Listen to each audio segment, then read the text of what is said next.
اور اب نہیں دے گا جب بین ہو جائے گی. تو اس کا مطلب ہے کہ علم جب ترقی کرتا ہے تو ہر صاحب علم کو اگر احساس ہو جائے کہ ہم نے غلط کیا تھا تو جہاں سے غلطی کا احساس ہو جائے وہاں سے اپنے کو صحیح کر لے. یہی فرق مجتہد میں امام معصوم میں یا نبی میں ہوتا ہے کہ وہ نبی یا امام معصوم ہدایت کے ایسے سرچشمے سے جڑا رہتا ہے کہ وہاں غلطی کا کوئی امکان نہیں ہوتا ہے. لیکن اب جب وہ چیز ہمیں اویلیبل نہیں ہے، وہ مہیا نہیں ہو رہی ہے، تو انہی کی اجازت یہ ہے کہ جتنا ممکن ہو صحیح ہونا، جتنی پرسنٹیج کے حساب سے ہم صحیح کریں. ممکن ہے جیسے آپ کہہ رہے ہیں کہ اس نے غلطیاں کی تو کتنے پرسنٹ غلطی کی ہوگی؟ 0.005. جی مگر اس کی وجہ سے ہم 99.55 تک تو نکل ہی گئے ہیں.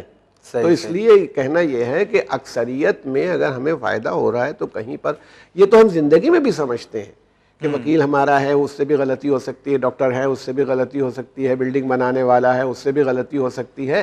حتی الامکان وہ بھی کوشش کرتا ہے صحیح رہے، ہم بھی صحیح آدمی کا سلیکشن کرتے ہیں. اب چانس کی بات ہے، اگر غلط ہو گیا تو اللہ معاف کرنے والا ہے. بات اصل میں اللہ کے ہاں وہ غلطی قابل قبول نہیں، معاف نہیں کی جاتی ہے جو ڈیلیبریٹ کی جائے. جانتے بوجھتے ہوئے اگر کوئی غلطی کرے گا تو چاہے مجتہد غلطی کرے گا تو گنہگار ہوگا، اور مقلد اگر جان بوجھ کے غلطی کرے گا تو وہ گنہگار ہوگا. بہت ہی خوبصورتی کے ساتھ آپ ہمارے ناظرین کو سارے سوالوں کے جوابات دے رہے ہیں.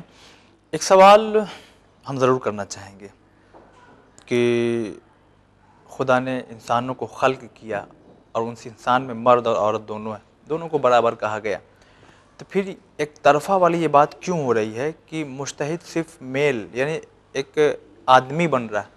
یہ حق عورتوں کو کیوں نہیں دیا گیا؟ اس حق سے عورتیں کیوں محروم ہیں؟ نہیں دیکھیے، ایک بات میں آپ سے عرض کروں کہ یہ پھر وہی بات ہے کہ یہ آدھی بات آئی ہے. آدھی بات سچ ہے، وہ آدھی بات سچ نہیں ہے. اچھا. بات یہ ہے کہ عورت مجتہدہ ہو سکتی ہے. یہ کوئی کہہ رہا ہو کہ عورت مجتہدہ نہیں ہو سکتی ہے تو یہ بات صحیح نہیں ہے. یعنی جیسے مرد مجتہد ہو سکتا ہے ویسے ہی عورت کو بھی حق ہے کہ وہ اتنا علم حاصل کرے اور اس نتیجے پر پہنچے. اب دوسری بات آئی کہ اس کی تقلید نہیں ہو سکتی. اس کی دیکھیں، اسلام نے تو ہمارا وہ جو ٹاپک تھا پرانا آپ کے دماغ میں ہوگا، ذہن میں ہوگا، حقوق نسواں والے میں، اس میں کافی ہم نے اس ایشو کو اٹھایا بھی تھا. بات یہ ہے کہ جو عورت ہے اور جو مرد ہے دونوں کی جو دماغی سطح ہے اور ساخت ہے اس میں فرق ہے. عورتیں زیادہ جذباتی ہوتی ہیں، میں نے آپ کے پاس خدمت میں عرض کیا تھا، اور اس کی وجہ ہوتی بچوں کی پرورش، ان کی نگرانی کرنا، ان کی نگہداشت کرنا. اس لیے ان میں وہ عقل والا یعنی قوت فیصلہ جسے ہم کہیں، ڈیسیشن میکنگ پاور کم ہوتا ہے، سینٹیمنٹل اپروچ زیادہ ہوتی ہے. تو جس آدمی کے پاس سینٹیمنٹل اپروچ زیادہ ہو اس کے اوپر دوسروں کو منحصر نہیں کیا گیا، ڈیپینڈنٹ نہیں بنایا گیا ہے. اور یہ میں کہتا ہوں کہ یہ دیکھیے آج کے دور کا ڈیولپمنٹ نہیں ہے. رسول اللہ صلی اللہ علیہ وآلہ وسلم نے بھی، آپ غور کیجئے گا کہ پیغمبر نے بھی نماز پڑھانے میں یہ حکم نہیں دیا کہ عورتیں پڑھا سکتی ہیں. کوئی عورت، بھئی بہت سی محترم عورتیں ہمارے برادران اہل سنت میں بھی دیکھ لیجئے یہ اصول نہیں ہے. شیعوں میں دیکھیے گا وہاں یہ اصول نہیں ہے کہ کوئی عورت نماز پڑھا رہی ہو اور مرد نماز پڑھ رہے ہوں. تو ویسی کیوں نہیں ہے یہ؟ اگر وہاں پر یہ ہے کہ اگر عورت کہیں نماز پڑھائے، ایک تو وجہ یہ ہے کہ اسلام نے اس کا دائرہ کار اس کا گھر رکھا ہے. یعنی وہ کہیں باہر جاتی ہے تو کوئی گناہ نہیں کرتی ہے، مگر جو اس کے لیے موسٹ اپرووڈ ایریا ہے اس کا گھر ہے. وہ اپنے مسائل کے اندر اتنی انوالو ہے، اس کے اندر لگی رہے گی اپنی فیملی کے اندر، کہ اس کی تقلید دوسروں کے اوپر فرض نہیں قرار دی گئی، یا یہ نہیں کہ وہ مقلدہ کی حیثیت سے. آپ کے سامنے بہت مشہور شخصیت ہے جناب زینب سلام اللہ علیہا کی، امام حسین علیہ السلام کی بہن. اور امام حسین علیہ السلام آپ سے مشورہ فرماتے تھے. اب دیکھیے مشورہ معصوم کا لینا اس بات کی دلیل نہیں، اس کو تو معلوم ہی ہوتا ہے. ان کا مشورہ لینا عظمت جناب زینب کے اظہار کے لیے تھا، یعنی کہ انہیں معلوم نہیں تھا جب مشورہ کرے. لیکن کوئی ایسی بات نہیں ہوئی کہ جناب زینب نے مشورہ دیا ہو اور وہ امام حسین کی رائے کے خلاف رہا ہو. یہاں تک کہ امام نے یہ کہا کہ چوتھے امام نے کہا آپ عالمہ غیر معلمہ ہیں، ایسی عالمہ جس کو کسی غیر معصوم نے پڑھایا ہی نہیں، معصوم سے جو علم حاصل کرے وہ ایسی ذات.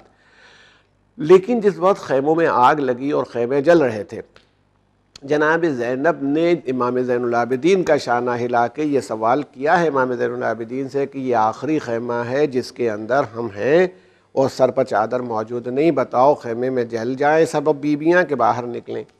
اس کے پیچھے جو سب سے بڑا ایشو ہے وہ یہی ہے کہ جناب زینب یہ فیصلہ خود بھی کر سکتی تھیں، غش سے امام کو جگانے کی ضرورت نہیں تھی، مگر بات یہ تھی کہ جناب زینب کی تقلید نہیں کر سکتے تھے جو لوگ تھے، تو جناب زینب اپنی ذات کے لیے باہر جا سکتی تھیں اکیلے، لیکن انہیں اتنی بیویوں کو لے کے نکلنا تھا، تو یا تو وہ ہوتا جس کی تقلید ہو رہی ہے یا امام معصوم کہہ دے کہ اجازت ہے، تو انہوں نے اس ہنگامی حالت میں بھی شریعت کے اس حکم کا خیال رکھا کہ عورت کی تقلید نہیں ہوتی، ورنہ وہ عورتیں تو تقلید کرتی۔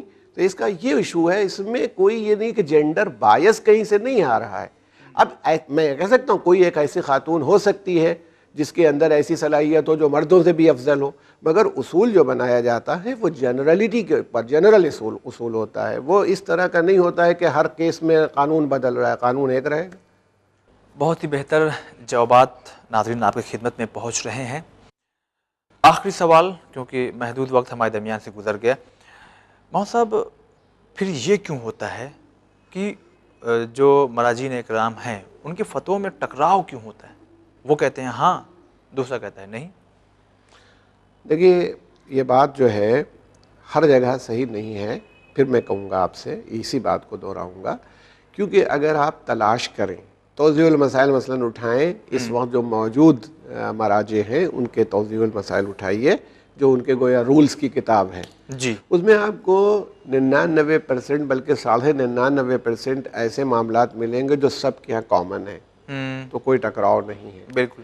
1.5 پر دیکھیے، جب کوئی آدمی قرآن، حدیث، حکم، اجماع، عقل، ان سب چیز کا استعمال کرے گا تو اس کا نتیجہ نکالتے وقت کہیں نہ کہیں مائنر ڈفرینسز پیدا ہو سکتے ہیں۔ پھر میں اپنی وہی اسٹینڈرڈ مثال آپ کے سامنے رکھتا ہوں، آپ کی طبیعت خراب ہو، آپ 3 ڈاکٹروں کو بمبئی میں جا کے دکھائیے، بتائیے نہیں کہ میں نے کیا نسخہ کس سے لکھوایا ہے، پرسکرپشن ایک ڈاکٹر کے لکھوا لیجئے، دوسرے کا، تیسرے کا، تینوں MD ڈاکٹرز ہوں گے، الگ الگ دوائیں لکھ دیں گے۔ تو ایسا کیوں ہوتا ہے؟ اگر کہا جائے تو اس کا مطلب ہے وہ اپنے ریزن کو، اپنی لاجک کو استعمال کر رہا ہے اپنے علم کے اوپر، اور چونکہ اس کا ریزن اور اس کی عقل جو ہے اس لاجک سے کچھ ہٹی ہوئی ہوتی ہے، یعنی جو بنیادی طور پر ہے، جو کنکلوژن ہوتا ہے نکلتے وقت کچھ فرق آتا ہے، اس لیے اس میں ایک ڈفرنس آ جاتا ہے۔ وہ ڈفرنس آٹومیٹیکلی ہوتا نہیں ہے، یعنی حقیقت تو ہم یہ کہیں گے کہ ایک ہے۔ یہ بات تو جب حدیث مبارکہ میں آ گئی کہ مجتہد اگر غلطی کرے تو اس کو 1 اجر ہے، اور اگر صحیح ہو جائے تو اس کو 2 ثواب ملیں گے، تو اس کا مطلب ہے کہ اس سے غلطی کا امکان ہے۔ اگر یہ غلطی کا امکان نہ ہوتا تو اب جب وہ غلطی کا امکان ہے تو پھر یہ کہنا کہ غلطی کوئی نہیں کرے گا یہ بھی مشکل کام ہے۔ تو یہ کوئی نتیجہ ہم نکال رہے ہیں، رزلٹ میں مائنر ڈفرینسز آ سکتے ہیں، ہر جگہ ٹکراؤ نہیں ہوتا ہے، بہت کم جگہوں پر ہے کہ جہاں پر ٹکراؤ آپ کو نظر آتا ہے، ورنہ اتنا نہیں ہے۔ اب کہیں نہ کہیں تو بھئی ہیومن بینگ ہیں، ان کا کنکلوژن ڈرا کرنا ہو، کنکلوژن نکالنے میں فرق ہو جائے گا۔ چلیے ناظرین، بہت ہی بہتر سوالوں کے جوابات آپ تک پہنچے ہیں۔ ہم نے کہا تھا کہ آخری سوال، لیکن آخری سوال اب ہے۔ مولانا صاحب، آپ ناظرین آپ الہ آباد میں رہتے ہیں، آپ الہ آباد کے قریے سے، گلیوں سے، بازاروں سے بہت اچھی طرح واقف ہوں گے۔ جی، وہاں کا آدمی سوال کرنے آپ سے آئے گا تو آپ اسے اس حساب سے جواب دیں گے، لیکن آپ ممبئی شہر میں آئیں، آپ کو ہر قدم پہ پوچھنا پڑے گا میں ادھر جانا ہے تو میں پھر ابھی کیا کروں، کیسے جاؤں، کیا ہے۔ مجتہد ایک ہے جو ایران میں بیٹھا ہوا ہے، انہیں کیا معلوم کہ ممبئی والوں کی لائف کیا گزر رہی ہے، پھر وہاں سے وہ بیٹھ کے کیسے فتویٰ دے سکتے ہیں؟ نہیں دیکھیے، اگر اس پر اس رخ سے آپ غور کریں گے تو یہ اس کا تعلق آپ کی روح سے ہے، نہ کہ آپ کے اس میٹیریل ورلڈ سے۔ تو جو میٹیریل ورلڈ آپ کا ہے اس کی نالج اس کو ہونا چاہیے، اس کی کچھ نہ کچھ علم رکھتا ہے، اپنی تجربے سے بھی آدمی سمجھتا ہے بات چیت کو۔ تو اگر وہ عالم دین ہے اور مرجع ہے تو اس کو وہاں کے مقامی حالات پر بھی کچھ نہ کچھ اس کی نظر ہوتی ہے، اور وہ قرآن اور سنت کے دائرے میں اسی لیے جواب دینے میں وہ ان تمام مسائل کا لحاظ بھی کرتا ہے۔ وہ بیان کرتے وقت کہ کیا ہونا چاہیے.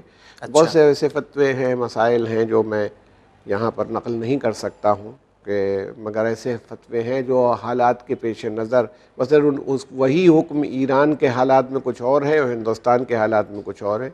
اچھا ہاں ایسے فتوے موجود ہیں ہمارے پاس ہیں. تو ہم کہنا یہ نا کہ اس کا لحاظ رکھا جاتا ہے، مگر وہ دونوں یعنی یہ جو تشبیہ ہے بالکل درست نہیں ہے دین کے معاملے میں.